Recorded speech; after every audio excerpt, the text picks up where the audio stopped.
First ever factory outlet Mukunda jewelleries KBHP Somajiguda Suchitra Hanamkonda Kothapet Chandanagar Khammam. నమస్కారం. కార్తీక్ పురాణం 5వ రోజు కథనంలోకి వచ్చాం.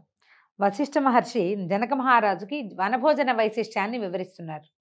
కార్తీక మాస గొప్పతనాన్ని ఎంతని వర్ణించగలం? ఈ మాసంలో భగవద్గీతను చదవటం వల్ల కలిగే పుణ్యం ఇంత అంతా అని వర్ణించి చెప్పడానికి అలవి కాదు. అంతా కాకపోయినా ఒక్క శ్లోకాన్నైనా కనుక భగవద్గీతను చదవగలిగితే ఆ పారాయణ చేసిన వాడికి పురాకృత పాపాలన్నీ కూడా నశించిపోతాయని చెప్తారు. అయితే ఈ మాసంలో వనభోజనానికి కూడా అత్యంత ప్రాధాన్యత ఉంది. వనభోజనం వల్ల విష్ణులోకం లభిస్తుంది. నిత్య నైమిత్తిక కర్మలలో కానీ భోజన కాలంలో కానీ కర్మధర్మ భ్రష్టులను కానీ సూతకం కలవారిని కానీ చూడడం, మాట్లాడడం, తాగటం వలన కలిగేటువంటి సమస్త దోషాలు తొలగిపోతాయి. అంటే మనం ఇలా ఎవరితోటైనా వీళ్ళు ధర్మభ్రష్టులు అలా దుర్మార్గులు వాళ్ళతో కలిసి ఉంటుంటాం, మనకు తెలియదు కదా.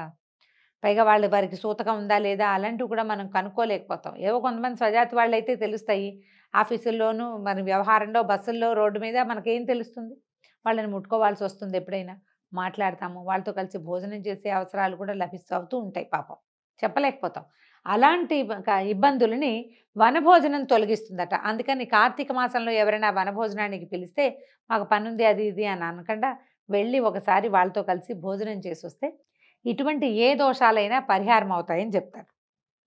తర్వాత చెట్లు, తీగలు, మొక్కలు కలిగిన వనంలో ఉసిరిక చెట్టు మొదట్లో సాలగ్రామాన్ని పెట్టి విష్ణువుని ప్రార్థించి శాస్త్ర ప్రకారంగా దక్షిణ తాంబూలాదుల్ని ఇచ్చి పూర్ణకుంభాన్ని నివేదన చేసి బంధుమిత్ర సపరివార సమేతంగా స్నేహితులతోటి కలిసి సహపంక్తిన భోజనం చేసేవారికి జన్మ ధన్యమవుతుంది.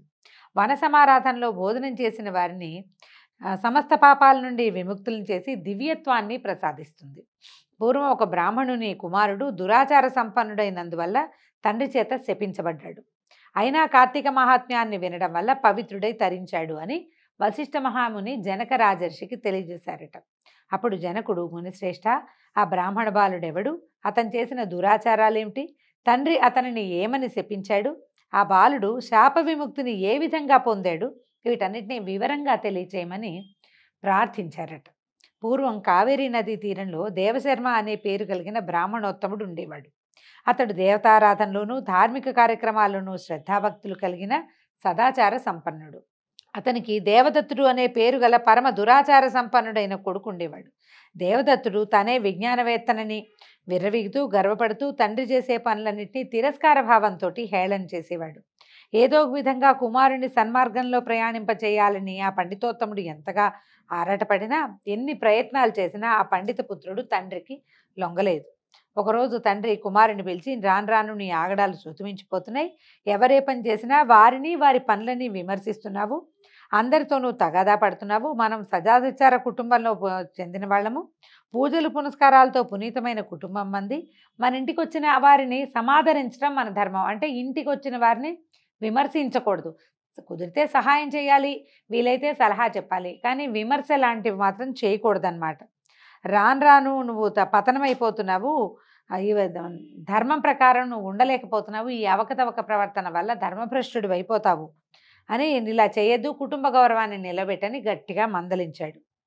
తండ్రి మందలింపు విన్న కుమారుడు తండ్రిని ఇంకా వెటకరించి, మీరు లేనిపోని పనికిరాని ప్రయాసాలతో అయిన వారిని కాని వారిని నమ్ముతున్నారు, భక్తి ఉత్సవాలు సంతర్పణలు అంటూ అనవసరంగా విరివిగా ఖర్చులు చేస్తున్నారు. మీరు ఇహలోకంలో సుఖభోగాలు, చెలిమికల్ములు, స్వేచ్ఛా విహారాలు మీకేం అర్థమవుతాయి? ఇక్కడ ఎలా ఉండాలో అది చేయకుండా ఎంతసేపు మీరు పరం కోసమే ఆలోచిస్తున్నారు. మీ ప్రవర్తన మీదే బాగుండలేదని గట్టిగా ఎక్సెకాలు ఆడాడు తండ్రితోటి. నాయన, నువ్వు నన్ను ఏమన్నా పర్వాలేదు, సహిస్తాను. 10 మందిలో మంచి పేరు తెచ్చుకునే పనులు చెయ్యి. పూజలు పునస్కారాలు, పరజీవనాన్ని, దీపారాధనలు, సమారాధనలు, సంతర్పణలు, తర్వాత ఏమో ఈ మాసంలో కార్తీక మాసం ఈ మాసంలో చేసేటువంటి స్నాన సంధ్యాదులు ఇహపరాలని బాగు చేస్తాయి. ఇప్పుడు ఏవేవి తప్పు కాదు, చేయవలసిన అత్యవసరమైన విధులు. వీటిని చేయకపోయినా ఒక రకం ఎకచెక్కాలాడి వాటిని పరాభవించి అంటే చెడ్డ మాటలు మాట్లాడడం వల్ల ఇంకా ఎక్కువ ఇబ్బందులు వస్తాయి. చేయకపోవటం వల్ల వచ్చే పాపంతో పాటుగా ఎక్కిరించడం వల్ల కొత్త పాపాలు వస్తాయి. ఈ నెల రోజులైనా నీతి నియమాలు పాటిస్తూ ధర్మకార్యాలతో గడుపు. ఇప్పుడు చేసేటువంటివన్నీ కూడా మనకి సమస్త పాపాలని పోగొడతాయి. ధర్మ మార్గంలో ప్రవర్తించేందుకు మనకి మళ్ళీ అవకాశం లభిస్తుంది. అందుకని కార్తీకం ఏటా ఏటా వస్తుంది. ఈ సంవత్సర కాలంలో మనం ఏదో దుష్ప్రవర్తన చేసాము, కార్తీక మాసంలో నెల రోజులు సరైన కార్యక్రమం చేస్తే కనుక మనం మారడానికి మనం ఒక అవకాశాన్ని తీసుకోవచ్చు. మళ్ళీ వచ్చేది ఈ సంవత్సరం అంతా పాడు చేసి మళ్ళీ చివరిలో కార్తీకం రాగానే బాగు చేసుకోవటం కాదు, అలా చేయలేకపోతాం. కానీ జీవితకాలం అంతా చేసిన వాళ్ళకి ప్రతిసారి ఒక అవకాశాన్ని ఇవ్వాలని ప్రతి సంవత్సరము కార్తీక మాసం వస్తుంది. కాబట్టి ఈ అవకాశాన్ని నువ్వు తీసుకో అని చెప్పి చాలా గట్టిగా కేకలేశాడు. కేకలేస్తే నువ్వెంతటి అమాయకుడివి, నెలల్లో కొన్ని మంచివి కొన్ని చెడ్డవి అనుకోవటం ఏమిటి, గుళ్ళో దీపాలు వెలిగిస్తే పుణ్యం వస్తుందేమో, కానీ అవే దీపాలు ఇంట్లో వెలిగించుకుంటే వెలుతురు వస్తుంది. ఇంటి నిండా వనభోజనాల పేరుతోటి అయిన వాళ్ళకి కాని వాళ్ళకి పెట్టడం కన్నా మన చుట్టాలకి బంధువులకి మిత్రులకి కనుక వండి వడ్డిస్తే వాళ్ళు తృప్తి పడతారు. అప్పుడు వాళ్ళు మనకింత పెడతారు, మన పట్ల మంచి మనసుతో ఉంటారు. అంతేగాని దారే పోయే వాళ్ళందరికీ భోజనాలు పెట్టవలసిన అవసరం లేదు, గుళ్ళో దీపాలు పెట్టక్కర్లేదు, వనభోజనాలు చేయించక్కర్లేదు అని తండ్రిని తన నోటికొచ్చిన దుర్భాషలు ఆడాడు. దాంతో కుమారుని మాటలు విన్నటువంటి తండ్రికి విపరీతంగా కోపం వచ్చిందట. నువ్వు మూర్ఖుడివి, నేను చెప్పే మాటలు వినడం ఆచరించడం లేకపోగా నన్నే ఎగతాళి చేస్తున్నావు, ఇకపై నువ్వు మానవుడిగా ఉండడానికి పనికిరావు, కాబట్టి మూషికానివై ఏ చెట్టు త్వరలోనో కాలం గడుపుతూ ఉండును అని శపించేశాడు.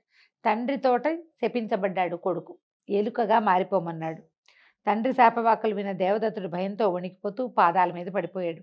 నా అవివేకానికి ఇంతటి కఠిన శిక్ష విధించావేమిటి, నన్ను కనికరించు, శాప విమోచనాన్ని అనుగ్రహించమని కాళ్ళా వేళ్లా పడ్డాడు.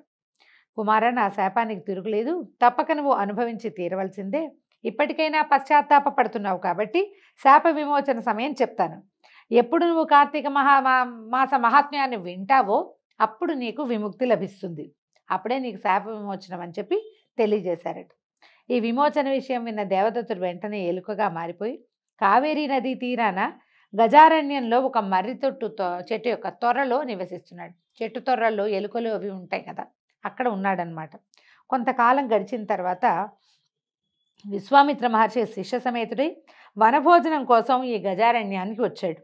కార్తీక మాస స్నానం చేసి చెట్టు కింద సాలగ్రామార్చన యథావిధిగా అర్చన చేసి శ్రీమన్నారాయణ్ణి విధివత్తుగా అభిషేకించి ఆరాధించి తన శిష్యులకి కార్తీక పురాణాన్ని చెప్తున్నారట. ఆ సమయంలో చెట్టు త్వరలోనే ఉన్న ఎలుక బయటకు వచ్చి పూజా ద్రవ్యాల కోసం ఎదురు చూస్తోంది. ఆ దారిలో పోతున్న కిరాతకుడు ఒకడు విశ్వామిత్రుని అతని శిష్యగణాలని చూసి ఎవరో దారిని పోయే బాటసారులే అని అనుకుని వారి వద్ద ధనాన్ని అపహరించాలనే కోరికతో వాళ్ళ దగ్గరికి పోయాడు.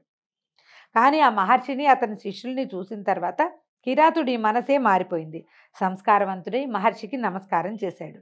విశ్వామిత్రుడితో, మీరెవరు, మిమ్మల్ని చూడగానే నాలోని క్రూరత్వం తొలగిపోయింది, ఆనందం కూడా కలుగుతోంది, మీరు ఏ దేవుణ్ణి ఆరాధిస్తున్నారో చెప్పి నన్ను కృతార్థుణ్ణి చేయమని ప్రార్థించాడు. నేను విశ్వామిత్రుణ్ణి, వీళ్ళంతా నా శిష్యులు. ఇది కార్తీక మాసం కాబట్టి ఈ నెలలో చేసే పనులన్నీ పుణ్యప్రదాలవుతాయి. నదిలో స్నానం చేసి విష్ణుమూర్తిని ఆరాధించి వనభోజనం చేసే వాళ్ళకి పుణ్యగతులు కలుగుతాయి. ఆ కారణంతో నీకు కూడా జ్ఞానోదయం అయింది కనుక నీవు ఈ కార్తీక వ్రతాన్ని ఆచరించు, దాంతో జీవన్ముక్తుడు అవుతావని విశ్వామిత్రుడు సెలవిచ్చాడు. విశ్వామిత్రుని ద్వారా కార్తీక పురాణాన్ని వనభోజన విధానాన్ని విన్నాడు దేవదత్తుడు. వెంటనే ఎలుకగా ఉన్న దేవదత్తుడు బ్రాహ్మణ బాలకుడుగా మారిపోయాడు. విశ్వామిత్ర మహర్షికి నమస్కరించి ఆయన అనుమతి తీసుకుని తన తండ్రి దగ్గరికి వెళ్ళాడు. అయితే ఆ కిరాతుడు కూడా విశ్వామిత్రుని ఆదేశంతో కార్తీక పూజాధికాలను చేసి ముక్తిని పొందాడు. అన్నం పరబ్రహ్మ స్వరూపం కాబట్టి అన్నాన్ని నిందించకూడదు, అన్నం పెట్టేవారిని నిందించకూడదని ఈ అధ్యాయం మనకి తెలియజేస్తుంది. ఎప్పుడు కూడా అన్న దూషణ చేయకూడదు. ఎవరికైనా పెడుతుంటే వీళ్ళకి ఎందుకు పెడుతున్నావని అడగకూడదు. ఈ ఎందుకు అన్న ప్రశ్న వేసిన వాడికి రౌరవాది నరకాలు వస్తాయని చెప్తారు. మన దగ్గర ఒక గుప్పెడు అన్నం ఉంటే దాన్ని పారేయకుండా వారేయమని చెప్తుంది శాస్త్రం. వాకిట్లో ఉన్న ఏ జీవి అయినా సరే, పోనీ ఎలుకలైనా తింటాయి, ఏ పందికొక్కులు ఎందుకు పోషించాలి అని భావించద్దు. మిగిలిన అన్నాన్ని కూడా వృధా చేయకుండా ఎవరో ఒకళ్ళకి ఆహారంగా ఒక జీవి యొక్క కడుపు నింపే పద్ధతిగా కనుక మనం అన్నాన్ని వినియోగిస్తే దానివల్ల ఎన్నో పుణ్యగతులు లభిస్తాయి. ఒకవేళ అది కాకపోయినా ఒక జీవిని బ్రతికించిన పుణ్యమైనా లభిస్తుంది.